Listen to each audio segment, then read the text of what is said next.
6 states sue Joe Biden, contesting his student loan offer, where he just came out with this executive order and said, watch this, magic, presto, bingo, bango, gone. Student loans evaporate from apparently people's bank accounts, much to the detriment of America. Joe Biden is now being sued by a number of different states. And I want to show you the court docket from the federal docket. You can see here that we've got here it is. This is the docket. And the original complaint was filed against the Biden administration by 6 states. Take a look at them here. South Carolina, state of Arkansas, Missouri, Iowa, Nebraska, Kansas, all filed this complaint, and they sent summons out to the U.S. Attorney General, Department of Education. That's Cardona. We have Merrick Garland, of course. We have President Biden and another summons to the U.S. Attorney's Office, just to the DOJ. All of that got filed on September 29th, and it's escalated rather quickly, as they say. We know now, as we scroll down, several memos were submitted back and forth for temporary injunctions and to stop the government from unrolling this magical student loan plan. And now as we scroll down, we see there were several new filings that say that we're going to have oral arguments scheduled on this thing, and we're going to have all of that taking place on October 12th. They actually just changed that. I thought it was October 13th. So they're going to come in and argue over all of this. Whether the student loan plan that Biden actually enacted can go forward, we will see whether that happens or not. But Biden is responding to this. As Republicans are saying, we're going to take you to the courts on this, Biden is saying, go ahead and bring it. I don't care. President Biden was out over the weekend responding to new lawsuits by 6 states against his student loan program that's going to be waiving tens of thousands of dollars for people all across America. He is saying, I don't care if you sue me. What are you going to do? Bring it in the courts of law? I don't care about those things. We can afford, I know I'm being banged up by the Republicans, but come bring it on. We can afford to cancel $10,000 in student debt and $20,000 if you had a Pell Grant. For Americans making under 125 grand. 70% of black college students receive a Pell Grant. For many black students, these loan forgiveness will wipe out the student debt completely. For others, it'll provide significant relief. It's a game changer. So Biden is saying that it's a game changer for many Americans. We don't know exactly what it costs yet. We know that many people are saying it's unconstitutional, not exactly sure how he anchors it into a constitutional framework. We are, of course, going to see that when these lawsuits get underway. But Biden makes an interesting comparison. The president is saying that if you got PPP money, if you got COVID pandemic money, you have no basis to complain about anything that is happening in this student loan offer. Here's what he's saying about his own congresspeople. I don't want to hear a word from those members of Congress, if you notice, whose families got tens of thousands of dollars and several $1 million in pandemic relief loan forgiveness. What? Same ones criticizing. Give me a break. Come on. Give me a break. Come on. The people who this government locked down, shut down their businesses, said you can't open your doors and engage in commerce, that made mandates on all sorts of conditions for people to exist in society, can't do this unless that, all over the place.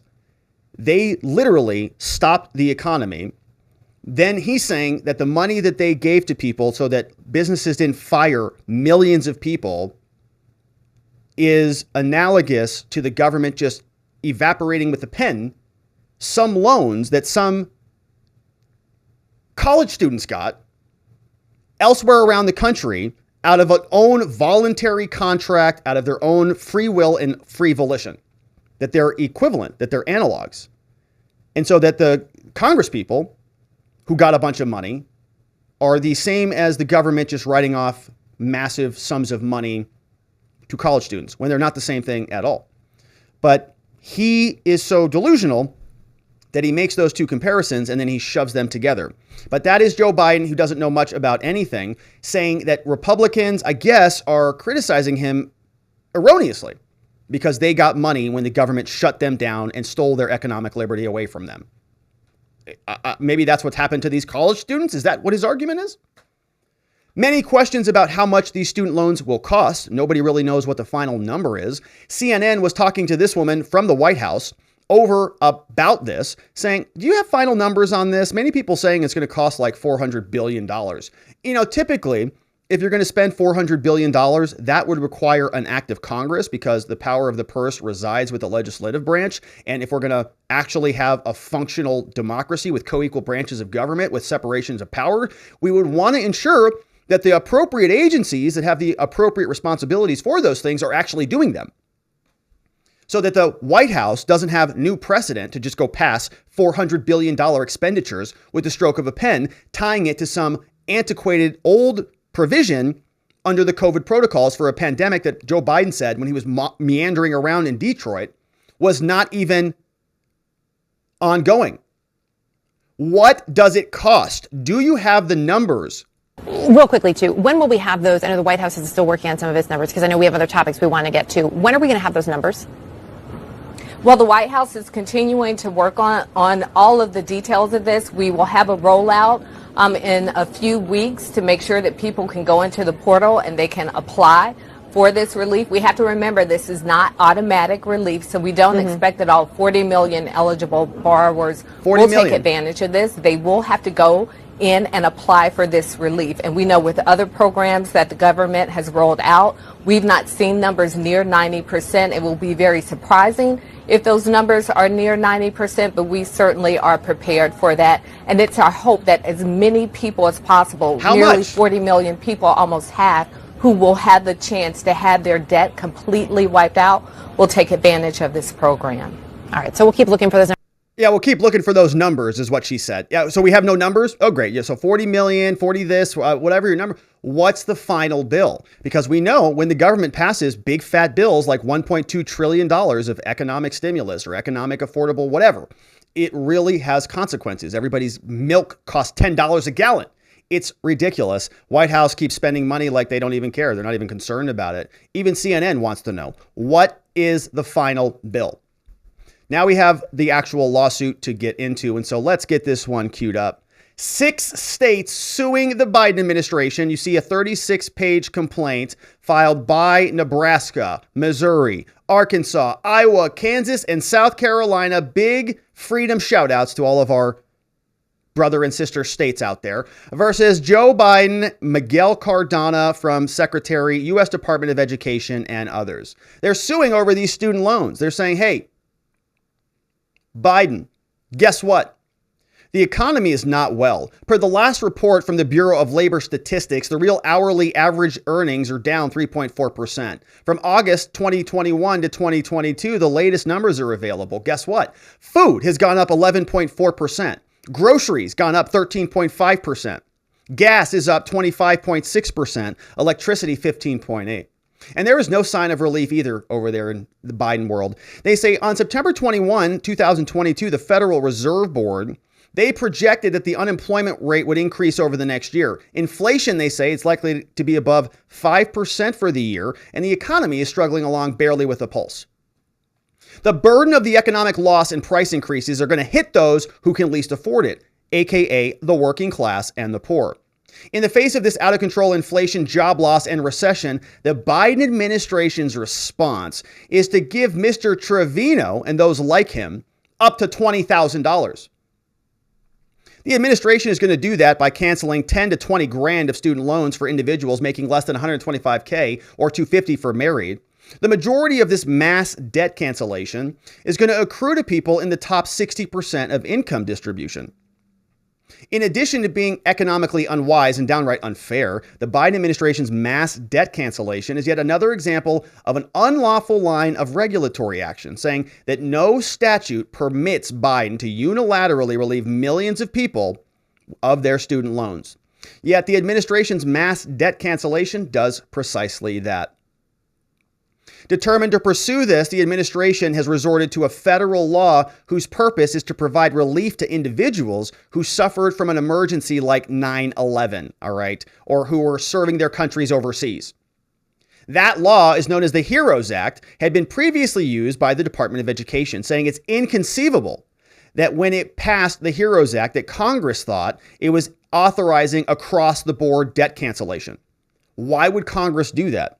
They passed the HEROES Act for 9/11 type situations, not for 40 million Americans on COVID. In fact, until now, no one has thought such a power lurked within the HEROES Act. House Speaker Nancy Pelosi said, quote, people think the president has the power for debt forgiveness. He does not. That has to be an act of Congress. We've played that clip here before. Nancy Pelosi has said that many times, said the president can't do it. So that's not even a discussion. It's got to go through Congress, obviously. Speaker Pelosi and the memo are right. They say the HEROES Act is only in place to waive or modify provisions in connection with a war or other military operation, but Joe Biden decided to use it. And they give us some details on how it works. They say it makes no difference to the administration's cancellation whether the pandemic rendered a borrower better or worse off, or whether there were even any financial harm. Okay, in other words, there's no means testing at all. And that's required under the law. How much suffering was there?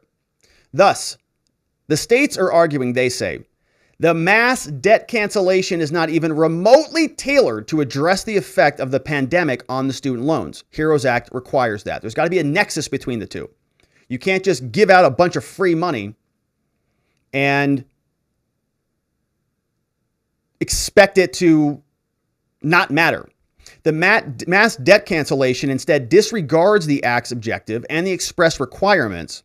They say it is the epitome of unlawful and arbitrary agency action, and judge, it should be set aside.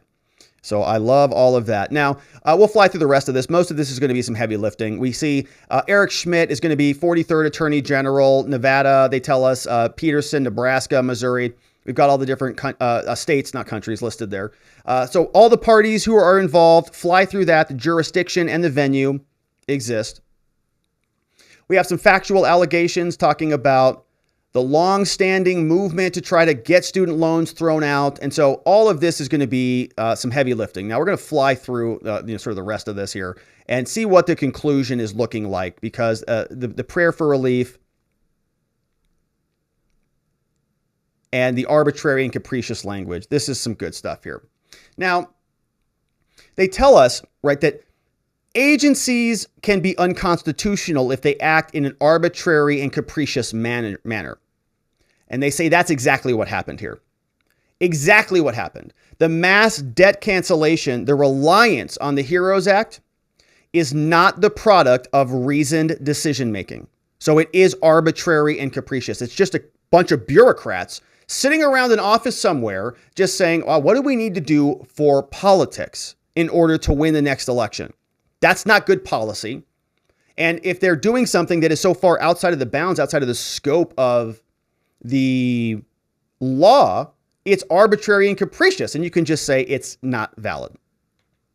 They write that ED has already addressed the impact, meaning the educational department has already discussed the impacts of COVID on student loans, and they've already actually solved that. How'd they do it? Well, they paused the loan payments and they zeroed out the interest accrual. So nobody was making payments anyways, and they weren't getting charged interest.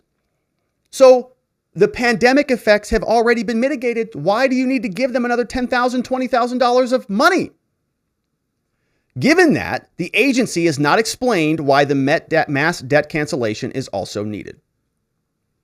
The cancellation is also arbitrary and capricious because ED relied on factors that Congress had not even intended to consider in the HEROES Act. A senior administration official explained that the cancellation intended to quote, here it is, narrow the racial wealth gap. Oh, well, that's interesting. And it's also intended to, quote, promote equity. Oh. Was that contemplated in the HEROES Act? Is that what the HEROES Act was for? No? Well, then why are they allowed to ride on the back of the HEROES Act and shove this stuff in terms of policy down everybody's gullet, narrowing the racial gap and promoting equity? That's interesting because it seemed like there was 60% of the people that were in the upper income class. And allow more Americans to, quote, obtain a ticket to a middle class life, quote, through post-high school education. And addressed education costs that have been, quote, rising over the last 40 years. So this comes from a background document. None of these are factors that Congress intended the Secretary of Education to consider. So they're just adding in all sorts of laws, right? It's like the living, breathing Constitution. Everybody just gets to kind of do whatever they want. The mass debt cancellation is also arbitrary and capricious because education's reliance on the pandemic is disingenuous. Ding, ding, ding. A mere pretext and post hoc rationalization. In other words, they don't care about the pandemic. They don't care about economic hardship or losses for anybody. They're just rationalizing it after the fact. Shortly before announcing the debt cancellation, the administration had argued in court that the pandemic's impact was now relatively modest. And Joe Biden was walking around in Detroit saying the same thing. And soon after announcing the mass debt cancellation, Biden admitted the pandemic is over, which we just saw. Defendants' reliance on COVID-19 is plainly and simply a pretext, and it's not reasoned decision-making that's required under the law. The scope of this was extremely broad. It's unjustifiably vast. The cancellation is not confined to people who are in a worse position financially and to those students who've been adversely impacted by the pandemic. So it's just a blanket shotgun approach. Everybody gets it. Education failed to address the state's reliance interests, saying the state relies on the existing loan market. State relies on income tax structures. States rely on setting up systems to engage in student loan markets. States are paying and providing loans to their own residents for post-secondary education. And the government is just coming in here and like a bull in a china shop is just, flailing all over the place, smashing into things. States say, hey, okay, I guess we have to tax them on that income now that they have made because you just wrote off $10,000, $20,000. Do we tax them on that? How does that impact our loans? Are you paying us? Are you expecting us as the states to write those off? What if we gave the loans to the students? Does that come out of our pockets? Are you reimbursing us for that? What's the deal? For all these reasons and more, the mass debt cancellation is arbitrary, capricious, an abuse of discretion, not in accordance with the law, and it must be set aside. Therefore, we are asking the court to issue an order and a judgment declaring the cancellation violates the separation of powers established by the U.S. Constitution. True, issue an order and a judgment declaring that the cancellation violates the APA because it is in excess of their authority. It's arbitrary, capricious, an abuse of discretion, and it's done without the observance of procedure. Temporarily restrain and enjoin the implementation of the cancellation, meaning no free money goes out, and temporarily and enjoin the secretary from publishing the waiver or modification under the HEROES Act, saying, not only do I want you to stop them from going out now while this is pending, I also want you to stop it permanently. Set aside the debt cancellation, award the states attorney's fees, and do whatever else the court deems appropriate. Signed off by the various states, shouting out James Campbell from Nebraska, shout out to Mike from Missouri. We've got Sam out of Iowa. We have Dylan over from Arkansas. Shout out goes to Shannon from Kansas, and our friend J. Emery Smith over from South Carolina. And shout out to Vilma Betancourt in the House from South Carolina. So that's the big lawsuit now. We'll see what the court does with that. We do know that we've got arguments scheduled for now 10/12. It was on 10/12. I just typed it incorrectly. And so oral arguments will be taking place on that on October 12th. And of course, we will continue to cover that. And I appreciate you liking and subscribing and joining our channel as we continue to cover it. Thank you for doing so, and I look forward to seeing you on the next one.